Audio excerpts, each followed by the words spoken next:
You can see it approaching. As you get closer, it gets bigger. This massive pond with two long pipes feeding to it from a blessed river. One a gleaming gold and the other a stunning silver. Your fingers lead the linger as your feet become limber. The smell is the most beautiful smell that you have ever smelled. Sweeter than any musk the world could ever sell. Whiter than any milk and sweeter than any honey. Ready to fulfill the rumbling inside your tummy. People all surrounded, making their way one by one. You can see them in the distance like shadows under the sun. Some will come with limbs shining white from wudu like doves, for a moment of relaxation after all the reckoning is done. Drinking all that they can drink until all their thirst is dry. From vessels whose number is like the stars up in the sky, hovering over its rim, wishing you could just try. A taste of this lake would surely leave you satisfied. But before you can dive, you catch a glimpse from your eye of a man standing nearby who you sort of recognize. Not really too tall nor standing too short.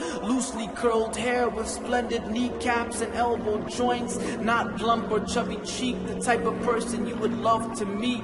Reddish skin with dark black eyes and long eyelashes that peaked. It is none other than Muhammad sallallahu alayhi wasallam, and you're standing by his feet. The messenger of Allah, the one whom you send blessings and peace. Who would have imagined this is the way that you would finally meet? Standing by the pond, your heart nearly skips a beat. So many things you want to say, so little time to think. He turns to you and smiles, but before you can speak, an angel swoops down and grabs a man from your vicinity. One after the other, they are snatched away and scream as the messenger pleads, Ummati, Ummati, oh my Lord, my companions, they are from me. But the angels reply, you have no knowledge of what they did after your leave. They turned on their heels and apostated from this deen. They never cared for Ar-Rahman, they only worship Shayateen. A man walks up to you and says, let's go. So you respond, where to?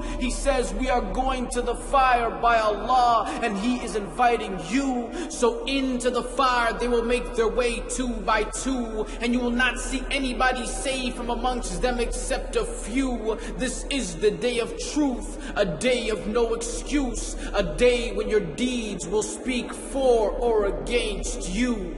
بسم الله الرحمن الرحيم إنا أعطيناك الكوثر فصل لربك وانحر إن شانئك هو الأبتر.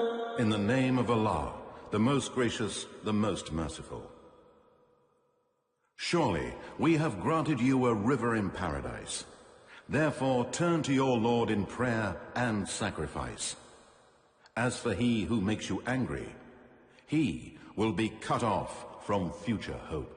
And for the believers, they will gather around what is known as Al-Hawd, which is a blessed pond whose source comes from the river known as Al-Kawthar in Jannah.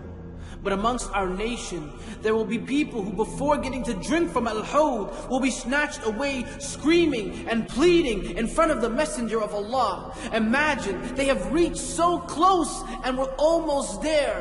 What was their crime, you might ask? Some of the scholars explain these were the people who apostated from this deen or innovated something in the religion that went against the mainstream version of Islam. Finally, after the people have reached their reckoning and the judgment has concluded, at the end of this long and excruciating day, it is now time for the last phase, where people will be brought to the final place of gathering and given the glad tidings of their final home for eternity.